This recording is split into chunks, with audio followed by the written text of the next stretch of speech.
Well, now that the GameCube no longer has games coming out, the Wii no longer plays GameCube games, and the Wii U is on its way to replace the Wii, doesn't this seem like the best time to take a look back at the Nintendo GameCube? Or GameCube Nintendo? Anyway, what I'm getting at is even though the GameCube was a miserable failure that nobody wanted, people are somehow getting nostalgic about it. And it makes sense since the GameCube has many titles worth going back to look at. Or, if you're watching this from the future, maybe you won't be going back at all. Maybe you'll be sitting in place downloading these games from some futuristic virtual console. Whatever the case, let's go over the 10 GameCube games voted to be the best.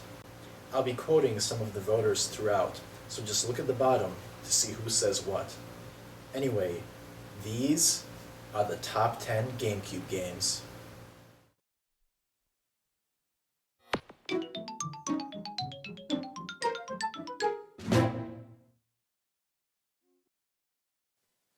Number 10. Resident Evil. Resident Evil. Yes, I just said that. Also known as Resident Evil Remake, this was, well, a remake of the original Resident Evil with beefed up graphics and redone voices. It made the list because voters felt it had loads of replay value and tons to unlock. Heck, it made skeptics into fans of the series. Maybe it was the atmosphere, or the game design, or the gameplay of Resident Evil that attracted gamers. Whatever was appealing about this GameCube game, it managed to infect 1.35 million people, which isn't too shabby. Just don't get infected by a zombie. That's not nearly as fun. Number 9. Paper Mario: The Thousand-Year Door. After a critically acclaimed entry on the Nintendo 64 that kind of slipped under the radar of many, this sequel managed to pull many people into the quirky Paper Mario universe for the first time. And this attention was well deserved, since many felt it took a winning formula and made it better. The battle system added in a new audience mechanic, and Mario's partners also expanded their role in battle. Little things like this added staying power and kept gamers hooked to the gameplay and the hilarious script. Did players come for the gameplay and stay for the story, or come for the story and stay for the gameplay? It's hard to say, considering how enjoyable the writing was. Hopefully the legacy will continue with the next Paper Mario title due on the 3DS by year's end.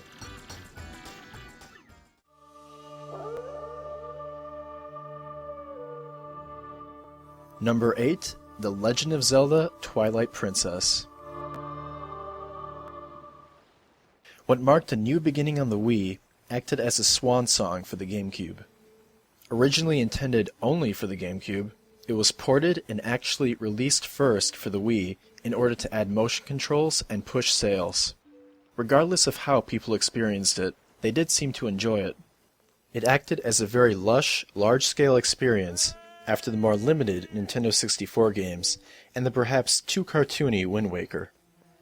Its more realistic approach and perhaps even grittiness appealed to some far more than GameCube's other Zelda, and even attracted some to the series for the first time thanks to that. Twilight Princess pushed the GameCube graphically, had solid gameplay and a compelling story. This Zelda certainly lived up to the legend.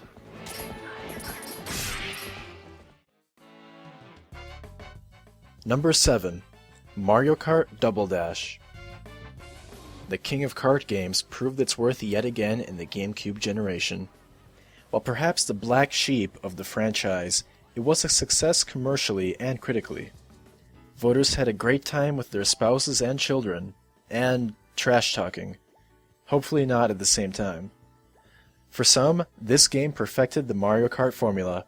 It gave them 2 characters to choose for each race, with their own special items too.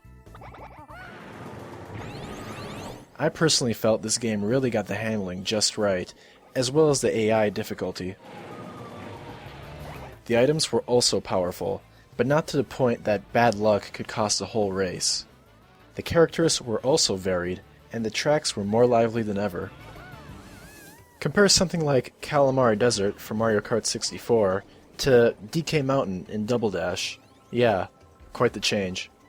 I personally come to appreciate the Wii and 3DS Mario Karts since the voting, but Double Dash will always be the standout for me.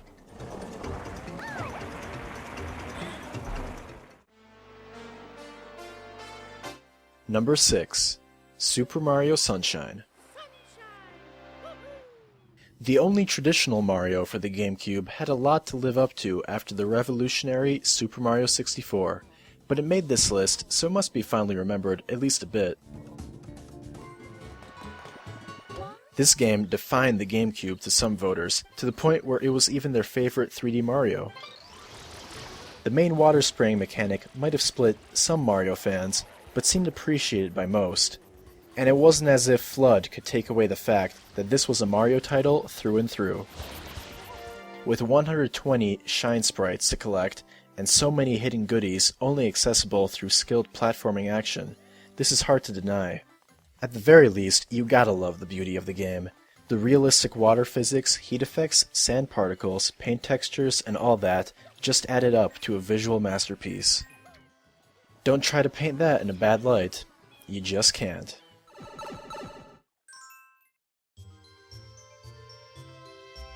Number 5. Pikmin 2. Make improvements to an award-winning game, and of course you're going to get the hit that is Pikmin 2. Certainly people had fun playing it over and over again. The idea behind Pikmin 1 and 2 was very unique, addictive, and unlike much else in terms of style, gameplay, or even visuals. Playing as a 1-inch man controlling equally short plant-animal things on a deserted Earth is not your usual video game experience. And seeing 100 Pikmin following you and then giving them commands like digging up giant Coke bottles or throwing them at flying fire elephants has this peculiar awesomeness to it. Pikmin 2 simply executed its concept so well and remains so accessible, yet deep. Hopefully Pikmin 3 will follow this game's lead.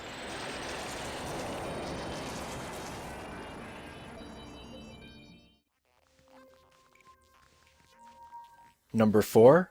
Metroid Prime.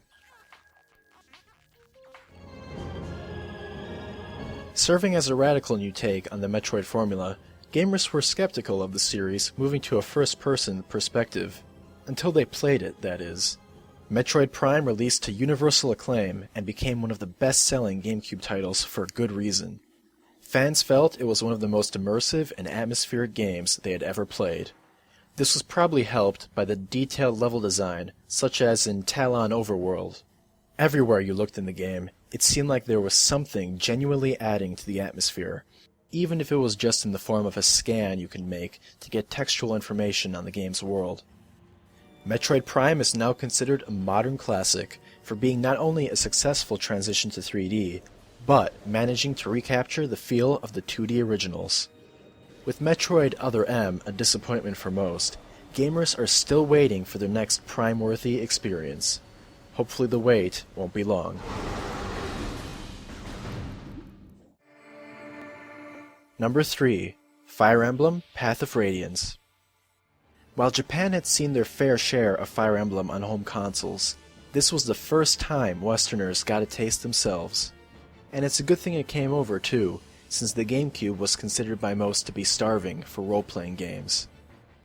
It doesn't just fill a genre gap though, it's also a top-notch game with great plot, excellent characters, awesome gameplay, and lots of ways to play when you take into account party configurations and extra game modes.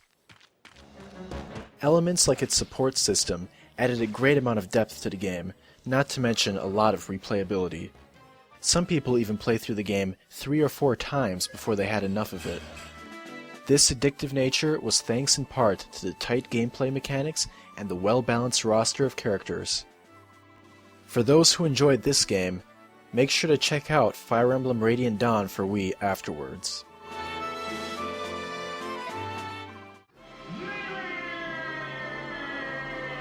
Number 2. Super Smash Bros. Melee. The #1 best-selling game for the GameCube comes just shy of #1 on this list. But #1 or #2, it doesn't matter. This game is amazing all the same. I consider it to be quite possibly the greatest sequel ever made. It took the original game's idea of pitting Nintendo mascots against each other and gave it the fast pace and tight mechanics it needed to stand out as one of the GameCube's finest. It was really impressive just how much there was to this. When the ageless multiplayer was not enough, you had 3 main single-player modes and 51 events to blaze through. Not to mention all those trophies you could collect, ranging from Mario ones to obscure Japan-only related ones. With 29 stages and 26 characters, this was the game to get in the GameCube's first year, or really, any year. Perhaps Brawl surpassed it, but for 7 years, Melee was the king of party brawlers.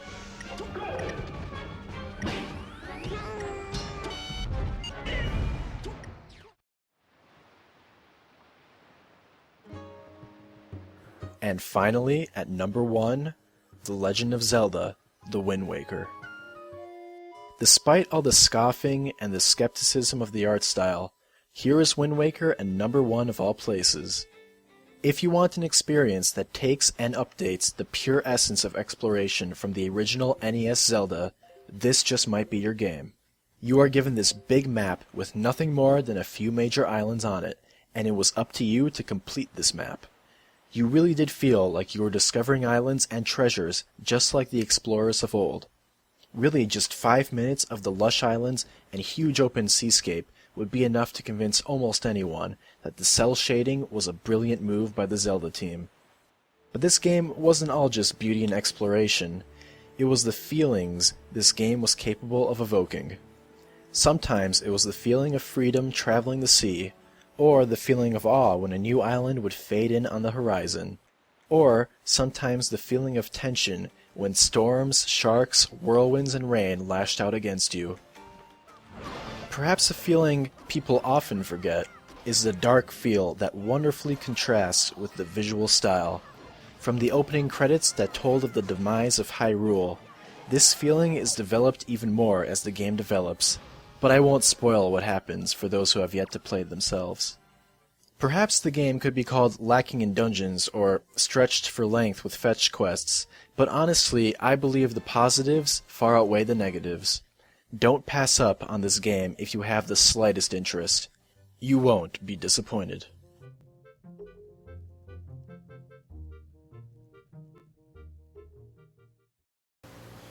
Well, that's it. Those are the 10 games that had the most votes. Disagree? That's alright. Even some of my favorites didn't make the list. Feel free to comment below on the winners, and share what your favorites are. If you have any questions, don't be shy. I tend to reply to almost all of them. Thanks for watching, and subscribe for more top 10 videos in the future.